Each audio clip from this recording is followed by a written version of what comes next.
Assalamualaikum warahmatullahi wabarakatuh. Sebelumnya perkenalkan nama saya Nurharisanti Dewi, NIM 18053063. Pada video kali ini saya akan menjelaskan atau memaparkan beberapa pemahaman-pemahaman yang saya dapatkan ketika belajar ekonomi sumber daya manusia, di mana yaitu pada pertemuan pertama sampai kepada pertemuan ke-16. Selamat menyaksikan. Baik, materi yang pertama kita akan bahas ruang lingkup konsep penawaran tenaga kerja. Nah, yang pertama saya akan jelaskan terlebih dahulu yaitu mengenai ekonomi mikro. Nah, ekonomi mikro merupakan pengetahuan ekonomi yang mempelajari unsur-unsur seperti tenaga, modal, alam, serta tindakan ekonomi dari individu atau firm.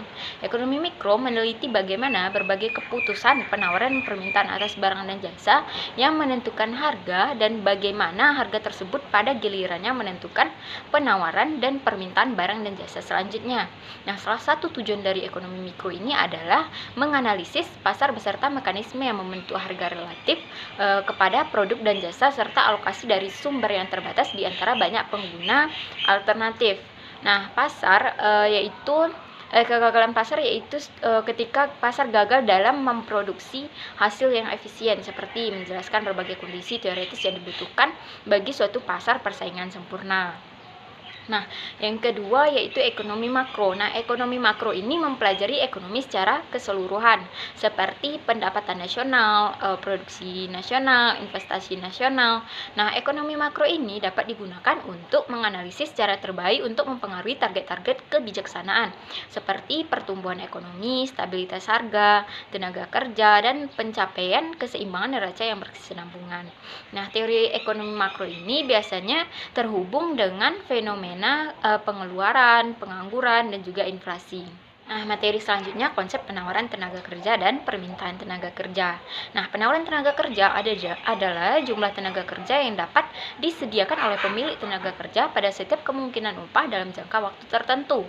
Nah, dalam teori klasik, sumber daya yang manusia merupakan individu yang bebas mengambil keputusan untuk bekerja atau tidak. Bahkan, pekerja juga bebas untuk menetapkan jumlah jam kerja yang diinginkan. Nah, di Indonesia sendiri dengan predikat negara yang mempunyai jumlah penduduk yang banyak, jumlah penduduk Indonesia kemungkinan akan mengalami peningkatan pada setiap tahunnya. Nah, sehingga peningkatan jumlah penduduk ini berpotensi meningkatkan jumlah angkatan kerja. Hal ini bisa menimbulkan permasalahan ketidakseimbangan antara penawaran tenaga kerja dengan permintaan tenaga kerja.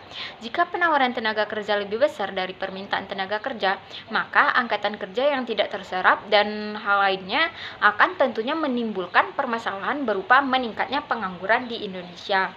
Nah, faktor-faktor yang mempengaruhi penawaran tenaga kerja diantaranya seperti jumlah penduduk, struktur umur, produktivitas, tingkat upah, kebijakan yang dikeluarkan oleh pemerintah, juga wanita-wanita yang memilih mengurus rumah tangga daripada bekerja.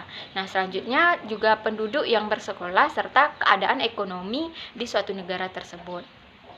Nah, materi selanjutnya tenaga kerja di Indonesia. Nah, Indonesia merupakan negara yang melimpah akan sumber daya yang baik, sumber daya alam maupun sumber daya manusia.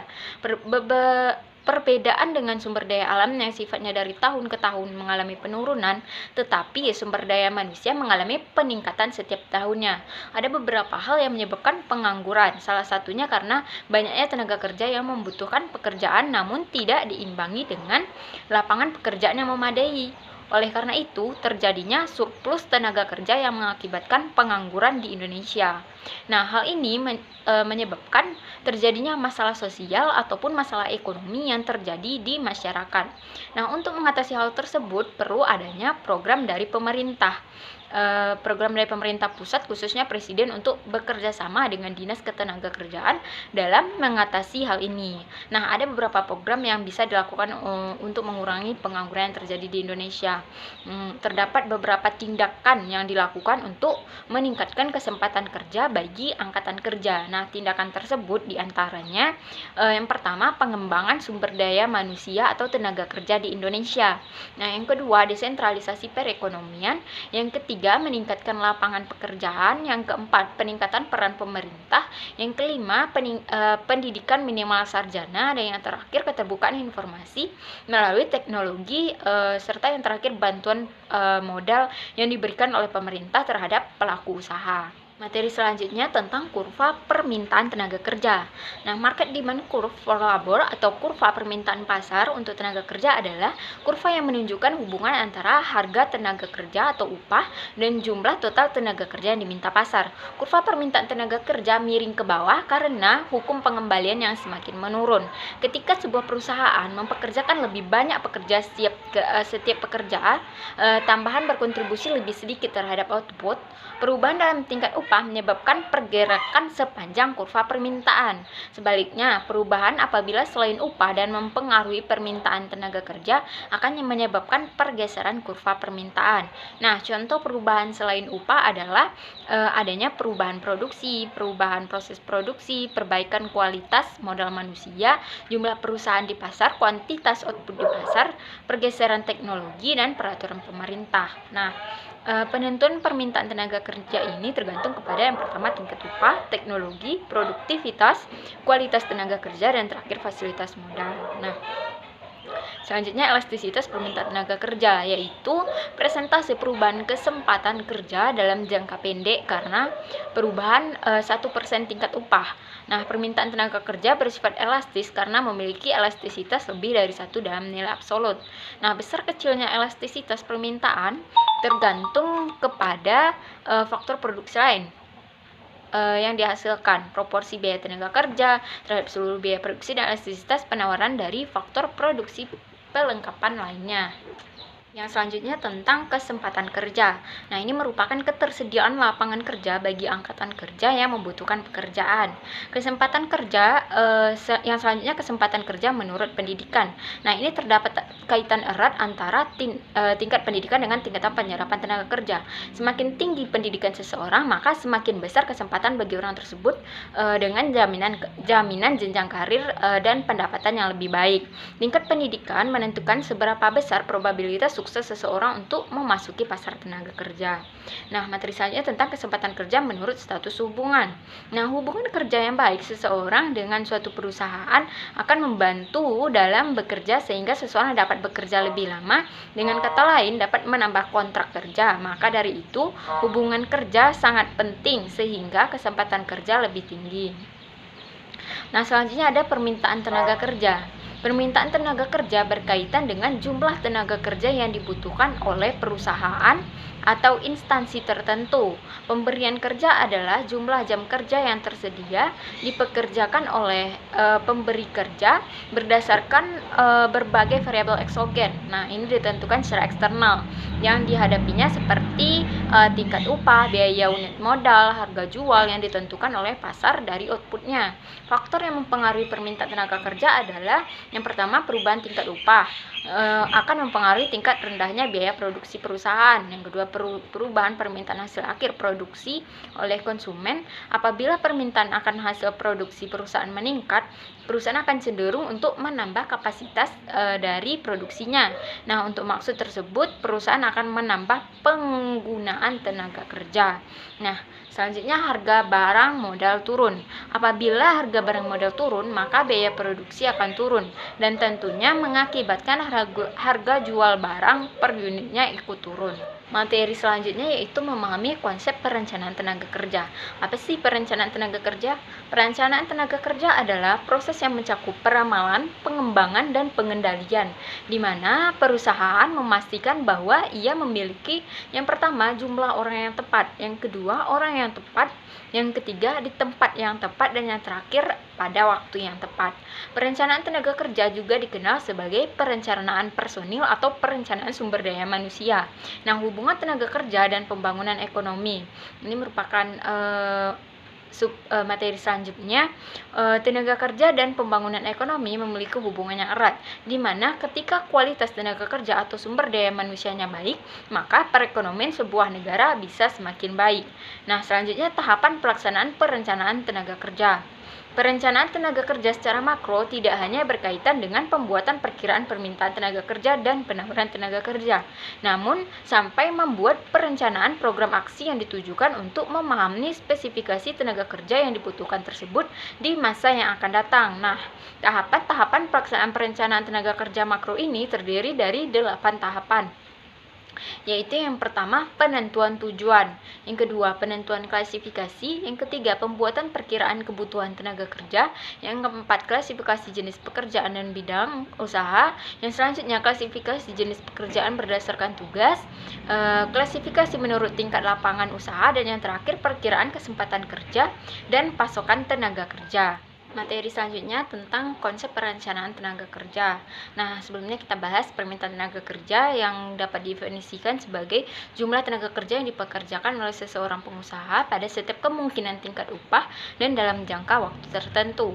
Sedangkan penawaran tenaga kerja adalah jumlah tenaga kerja yang dapat disediakan oleh pemilik tenaga kerja pada setiap kemungkinan upah dan dalam jangka waktu tertentu. Nah, dalam teori klasik, sumber daya manusia merupakan individu yang bebas mengambil keputusan untuk bekerja atau tidak. Nah, bahkan pekerja juga bebas untuk menetapkan jumlah jam kerja yang diinginkannya. Nah, teori ini didasarkan pada teori tentang konsumen, di mana setiap individu bertujuan untuk memaksimalkan kepuasan dengan kendala yang dihadapinya. Nah, selanjutnya tenaga kerja di Indonesia. Masalah ketenaga kerjaan di Indonesia dipengaruhi oleh beberapa faktor yang penting. Nah, yaitu modal asing, proteksi iklim investasi, pasar global, dan perilaku birokrasi serta tekanan kenaikan upah. Otonomi daerah dalam banyak hal juga tidak berpengaruh positif terhadap tenaga kerja. Masalah kemiskinan, ketidakmerataan pendapatan, pertumbuhan ekonomi, urbanisasi, dan stabilitas politik juga sangat berpengaruh terhadap ketenaga kerjaan. Nah, dapat dikatakan ketenaga kerjaan di Indonesia hingga kini masih menghadapi beberapa ketidakseimbangan, baik struktural ataupun sektoral. Nah, walaupun telah terjadi pergeseran, namun sebagian besar angkatan kerja Indonesia masih bekerja di sektor pertanian. Nah, dalam hubungan ini, maka salah satu sasaran yang perlu diusahakan adalah meningkatkan daya guna tenaga kerja. Untuk mewujudkan pendayagunaan tenaga kerja, maka perlu dilaksanakan berbagai kebijakan perluasan lapangan kerja yang produktif. Nah, yaitu selanjutnya perencanaan pendidikan dan pelatihan. Pendidikan dan pelatihan adalah upaya untuk mengembangkan sumber daya tenaga kerja, terutama untuk peningkatan profesionalisme yang berkaitan dengan keterampilan administratif dan keterampilan manajemen atau kepemimpinan. Nah, yang materi selanjutnya pembahasan laporan kemajuan tugas perencanaan ketenaga kerjaan di Sumatera Barat. Pembangunan yang maju dan mandiri menuntut kemampuan ekonomi yang tumbuh cukup tinggi, berkelanjutan, mampu meningkatkan kemerataan dan kesejahteraan masyarakat secara luas, serta berdaya saing tinggi yang didukung oleh penguasaan dan penerapan ilmu pengetahuan dan teknologi di dalam pengembangan sumber daya pembangunan.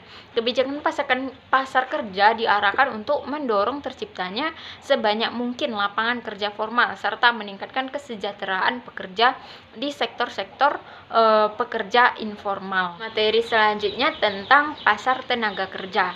Nah, yang pertama konsep dasar pasar tenaga kerja. Pasar tenaga kerja adalah suatu pasar yang mempertemukan antara penjual dan pembeli tenaga kerja. Sebagai penjual tenaga kerja di dalam pasar ini adalah para pencari kerja atau pemilik tenaga kerja. Sedangkan sebagai pembelinya yaitu orang-orang atau lembaga yang memerlukan tenaga kerja tersebut. Pasar tenaga kerja diselenggarakan dengan maksud untuk mengkoordinasikan pertemuan antara para pencari kerja dengan orang-orang atau lembaga yang membutuhkan tenaga kerja. Nah, materi selanjutnya bentuk-bentuk pasar tenaga kerja, di mana ada berdasarkan prioritasnya, yaitu pasar tenaga kerja utama dan pasar tenaga kerja sekunder. Sedangkan berdasarkan pendidikannya ada pasar tenaga kerja terdidik dan pasar tenaga kerja tidak terdidik. Juga ada pasar tenaga intern dan pasar tenaga ekstern. Nah, pasar tenaga intern ini yaitu pasar yang mendahulukan para pegawai yang sudah ada untuk mengisi lowongan pekerjaan yang dibutuhkan. Nah, juga ada pasar tenaga kerja monopoli dan pasar tenaga kerja monopsoni. Kegiatan selanjutnya materi tentang kegiatan informasi pasar tenaga kerja. Nah, sistem informasi tenaga kerja memberikan dasar penting untuk kebijakan ketenaga kerjaan dan menginformasikan desain, implementasi, pemantauan, dan evaluasi. Nah, tujuan utamanya adalah menghasilkan informasi dan analisis bagi pembuat kebijakan dan pemangku kepentingan pasar tenaga kerja. Sistem informasi pasar tenaga kerja terdiri dari 4 komponen, yaitu pengumpulan, penyusunan data, dan informasi. Yang kedua, penyimpanan informasi. Yang ketiga, kapasitas dan alat analisis. Dan yang terakhir, pengaturan kelembagaan dan jaringan. Nah, materi selanjutnya tentang dinamika pasar tenaga kerja. Nah, dinamika pasar tenaga kerja mengacu pada perubahan pekerjaan yang terjadi serta masuk dan keluarnya dari kegiatan ekonomi dipengaruhi oleh perekrutan, pemisahan, dan pembentukan serta penutupan kegiatan wirausaha. Nah, baik, materi selanjutnya tentang konsep pengangguran. Nah, yang pertama, pengangguran didefinisikan sebagai suatu keadaan di mana seseorang yang tergolong dalam kategori angkatan kerja tidak memiliki pekerjaan dan secara aktif sedang mencari pekerjaan. Nah, pengangguran ini ada pengangguran terbuka. Nah, pengangguran terbuka bisa juga disebabkan oleh aktivitas ekonomi yang menurun, kemajuan teknologi yang berdampak pada pengurangan tenaga kerja, serta kemunduran perkembangan suatu industri. Nah, ada dua dasar utama klasifikasi pengangguran, yaitu pendekatan angkatan kerja dan pendekatan pemanfaatan tenaga kerja. Pendekatan yang pertama ini mendefinisikan pengangguran sebagai angkatan kerja yang tidak bekerja, sedangkan pendekatan pemanfaatan tenaga kerja merupakan angkatan kerja yang dibagi menjadi 3 kelompok. Yang pertama dikategorikan menganggur atau unemployed, yaitu mereka yang sama sekali tidak bekerja atau sedang mencari pekerjaan. Nah, yang kedua setengah menganggur, yaitu mereka yang bekerja tetapi belum dimanfaatkan secara penuh. Artinya mereka kurang dari 35 jam seminggu melakukan pekerjaan. Nah, yang terakhir bekerja penuh, yaitu mereka yang bekerja penuh atau jam kerjanya mencapai 35 jam per minggu. Selanjutnya tentang jenis-jenis pengangguran. Nah, yang pertama berdasarkan sumber penyebabnya, terdapat pengangguran normal atau friksional, yaitu jenis pengangguran yang disebabkan pengangguran ingin mencari pekerjaan yang lebih baik. Yang selanjutnya ada juga pengangguran siklikal, adalah jenis pengangguran yang disebabkan merosotnya kegiatan ekonomi atau karena terlampau kecilnya permintaan agregat di dalam perekonomian dibandingkan penawaran agregatnya. Nah, juga ada pengangguran struktural, adalah jenis pengangguran yang disebabkan oleh perubahan struktur dari ekonomi. Nah, dan juga ada pengangguran teknologi, yaitu pengangguran yang disebabkan oleh penggantian SDM dengan teknologi mesin dalam proses produksi. Nah, lalu gimana sih dampak pengangguran ini? Dampak pengangguran terhadap perekonomian dapat menyebabkan masyarakat tidak dapat memaksimumkan kesejahteraannya yang mungkin bisa dicapainya. Yang kedua, pengangguran menyebabkan pendapatan pajak pemerintah berkurang. Nah, yang ketiga, pengangguran tidak menggalakkan pertumbuhan ekonomi. Dan sedangkan dampak pengangguran terhadap individu dan masyarakat, pengangguran akan menyebabkan kehilangan mata pencaharian dan pendapatan. Pengangguran dapat menyebabkan kehilangan keterampilan dari seseorang karena disebabkan oleh sudah lama orang tersebut melakukan pengangguran. Dan selain hal-hal tersebut, pengangguran juga menimbulkan ketidakstabilan sosial dan politik. Dari selanjutnya, lalu gimana sih kebijakan pemerintah untuk mengatasi pengangguran?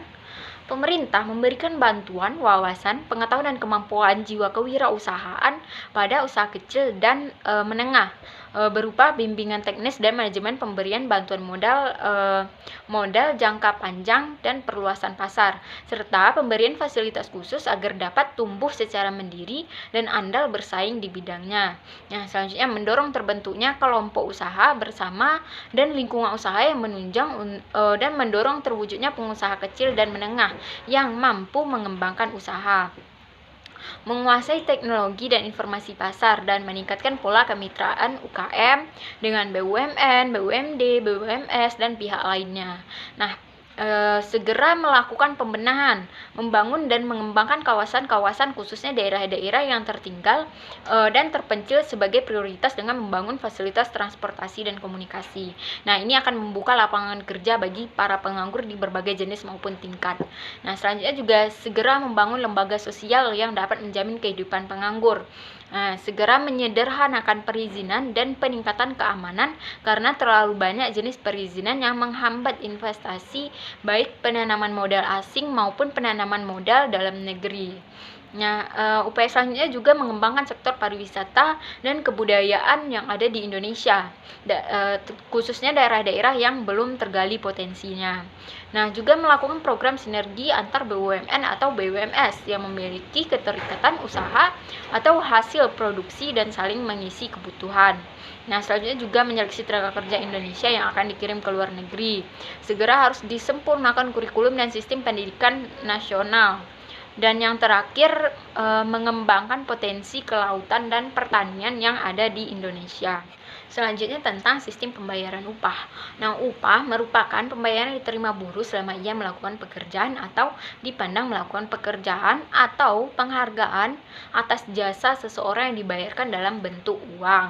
Nah, sistem upah ini sistem upah jangka waktu. Menurut sistem pengupahan ini, upah ditetapkan menurut jangka waktu buruh melakukan pekerjaan. Ada juga sistem upah potongan, yaitu sistem upah potongan ini seringkali digunakan untuk mengganti sistem upah jangka waktu, di mana bila mana hasil pekerja tidak memuaskan. Nah, yang selanjutnya ada sistem upah permupakatan, yaitu sistem pengupahan ini pada dasarnya adalah upah potongan, yaitu upah untuk hasil pekerjaan tertentu, misalnya pada pembuatan jalan, pekerjaan memuat, membongkar, dan mengangkut barang, dan sebagainya. Sistem skala upah berubah. Nah, pada sistem skala upah berubah ini terdapat pertalian antara upah dengan harga penjualan hasil perusahaan. Nah, upah yang naik turun menurut naik turunnya angka indeks biaya penghidupan disebut upah indeks. Nah, selanjutnya tentang teori upah hukum alam, teori undang-undang upah besi, teori persediaan upah atau teori dana upah, teori upah etika, dan teori upah sosial. Nah, selanjutnya ada dinamika dan masalah upah. Nah, upah minimum yang ditetapkan kerap jauh dari nilai real kebutuhan hidup layak. Nah, bagi buruh di bawah mandor atau supervisor, upah minimum seringkali menjadi upah maksimum. Beberapa negara di Asia mengaitkan upah minimum dengan tunjangan sosial maupun sistem pengendalian harga. Nah, di Indonesia upah minimum menjadi satu-satunya tumpuan pendapatan. Selanjutnya tentang kebutuhan hidup dan upah. Kebutuhan hidup adalah segala sesuatu yang diperlukan untuk melangsungkan kehidupan, baik bersifat material ataupun non material, atau bisa juga dikatakan sebagai kebutuhan sandang, pangan, dan papan. Komponen kebutuhan hidup layak untuk upah minimum yaitu seperti tersedianya makan dan minum, dapatnya sandang atau pakaian, tersedianya papan atau perumahan, tercukupinya pendidikan, terlengkapinya kesehatan, transportasi, rekreasi, dan tabungan dari seseorang. Materi selanjutnya tentang memahami konsep hubungan industrial. Nah, hubungan industrial adalah suatu sistem hubungan yang terbentuk antara para pelaku dalam proses produksi barang atau jasa yang terdiri dari unsur pengusaha, pekerja atau buruh, dan pemerintah yang didasarkan pada nilai-nilai Pancasila dan Undang-Undang Dasar Negara Republik Indonesia tahun 1945.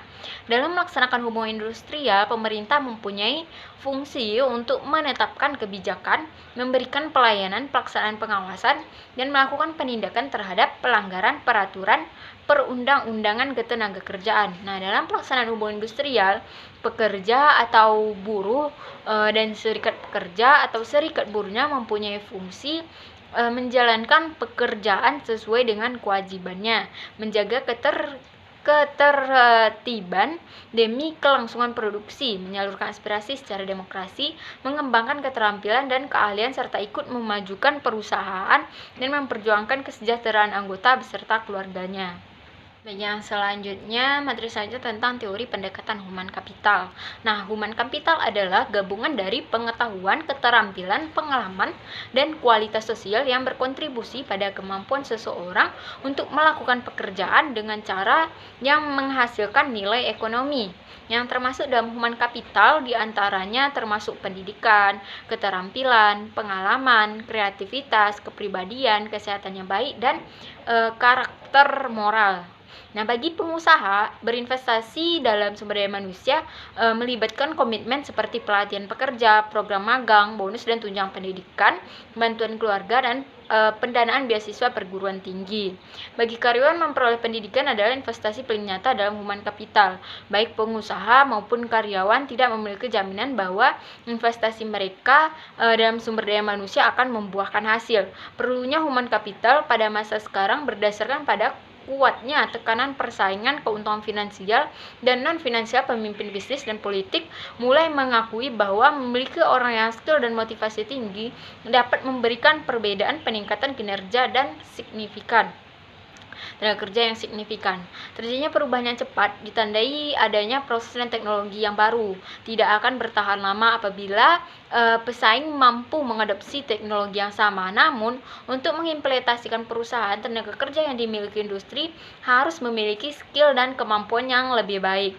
Untuk tumbuh dan beradaptasi, kepemimpinan organisasi harus mengenali nilai dan kontribusi dari manusia. Selanjutnya, memahami pembahasan kasus perburuan. Yang pertama, pengembangan sumber daya perempuan dalam menghadapi era globalisasi dan pekerja sektor informal. Nah, sektor informal adalah bagian dari perekonomian yang tidak dikenakan pajak, diawasi oleh segala bentuk pemerintah atau termasuk dalam produk nasional bruto yang tidak seperti ekonomi formal.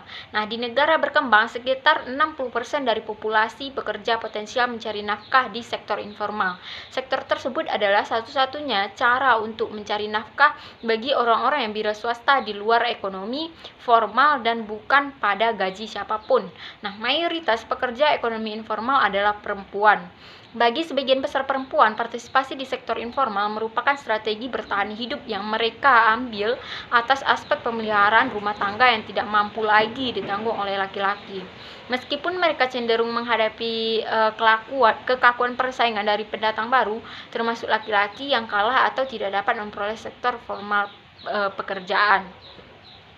Kegiatan perempuan di sektor informal memungkinkan mereka untuk secara efektif menggabungkan peran produktif dan reproduktif mereka karena jam kerja yang fleksibel.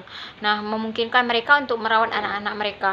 Mereka cenderung berpendapat bahwa perempuan memilih pekerjaan sektor informal karena kesesuaiannya dengan pekerjaan rumah tangga, dan dengan demikian kebijakan publik harus mendukung perempuan dalam pilihan ini dengan meningkatkan pemanfaatan peluang mereka di sektor informal. Nah, rumah tangga yang dipimpin oleh perempuan cenderung lebih banyak bekerja pada sektor informal yang memiliki pendapatan rendah. Temuan dari penelitian ini menyatakan bahwa rumah tangga yang dikepalai oleh perempuan di sektor informal memiliki kesejahteraan yang lebih rendah dibandingkan dengan rumah tangga sektor formal. Masih tentang pembahasan kasus perburuhan, masalah pekerjaan anak. Yang selanjutnya tentang masalah pekerjaan anak. Anak adalah generasi yang akan menjadi penerus bangsa, sehingga mereka harus dipersiapkan dan diarahkan sejak dini agar dapat tumbuh dan berkembang menjadi anak yang sehat jasmani dan rohani, maju, mandiri, dan sejahtera, menjadi sumber daya yang berkualitas dan dapat menghadapi tantangan di masa datang. Setiap anak memiliki hak untuk tumbuh dan berkembang, sehingga orang tua dilarang menelantarkannya. Nah, namun masih banyak anak-anak yang tidak dapat menikmati hak tumbuh dan berkembang karena berbagai faktor yang berkaitan dengan keterbatasan kemampuan ekonomi keluarga atau kemiskinan. Keluarga miskin terpaksa mengerahkan sumber daya keluarga untuk secara kolektif memenuhi kebutuhan hidupnya. Kondisi demikian mendorong anak-anak yang belum mencapai usia untuk bekerja terpaksa harus bekerja.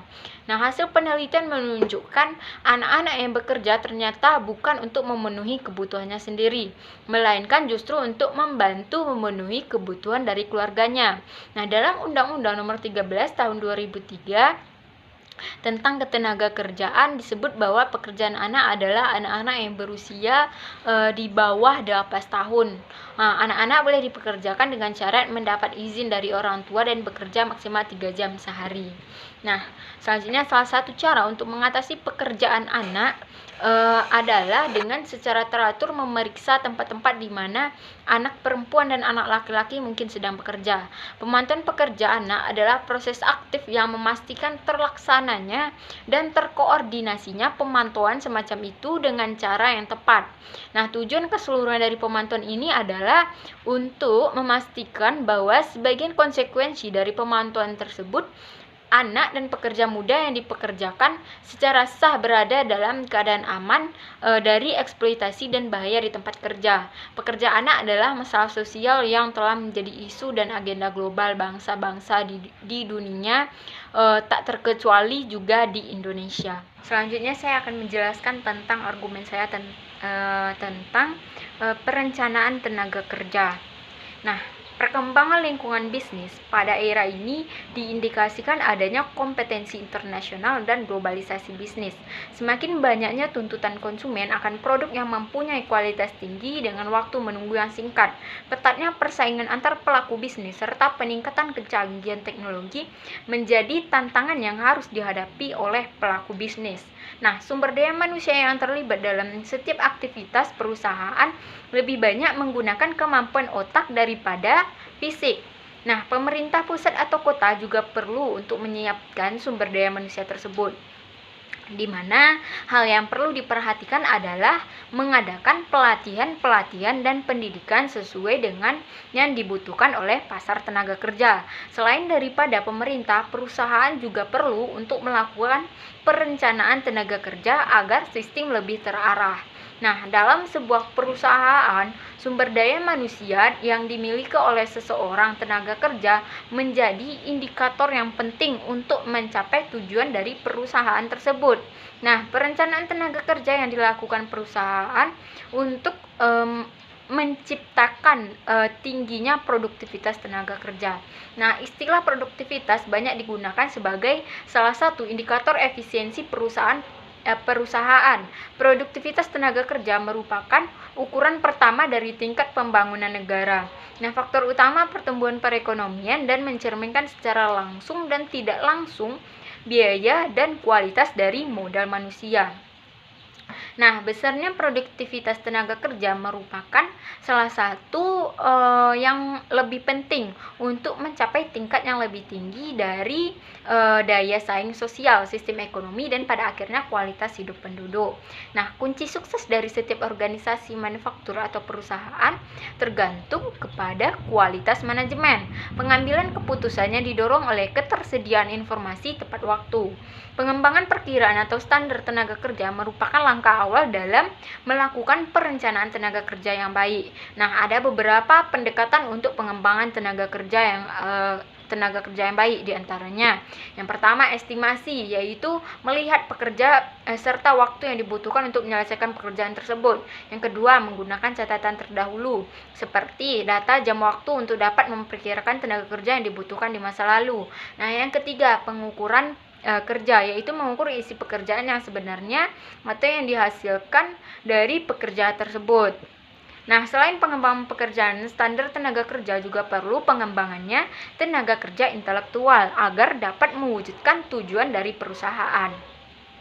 Nah, dalam perencanaan tenaga kerja juga dibutuhkan pengembangan tenaga kerja baru yang sesuai dengan tenaga kerja yang dibutuhkan. Perlunya pengembangan intelektual sumber daya manusia untuk mengatasi permasalahan yang terjadi dan meningkatkan persaingan antar pelaku usaha. Metode tradisional pengembangan intelektual sumber daya manusia dapat dipelajari dengan meningkatkan pendidikan serta menerima informasi melalui teknologi informasi. Pengembangan intelektual akan menciptakan individu-individu yang kreatif, mempunyai pemikiran berbeda, serta dapat mengatasi masalah secara kreatif dengan ide-ide baru. Nah, banyaknya negara mengakui bahwa pendidikan merupakan kunci untuk menciptakan individu seperti ini. Pendidikan dijadikan sebagai penggerak utama dalam membentuk perekonomian nasional, dengan kebijakan pendidikan yang diarahkan kepada fleksibilitas dan kreativitas.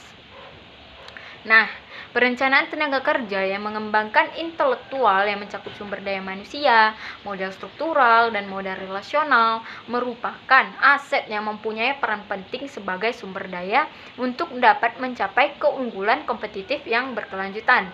Melalui perencanaan tenaga kerja dan pengelolaan modal intelektual secara tepat, perusahaan akan dapat mengembangkan sumber daya untuk mencapai tujuan perusahaan dan meningkatkan produktivitas dari tenaga kerja. Nah, dilihat dari latar belakang tersebut, sekarang muncullah pertanyaan, bagaimana pengaruh perencanaan tenaga kerja dan pengembangan intelektual terhadap produktivitas tenaga kerja karyawan dalam suatu perusahaan.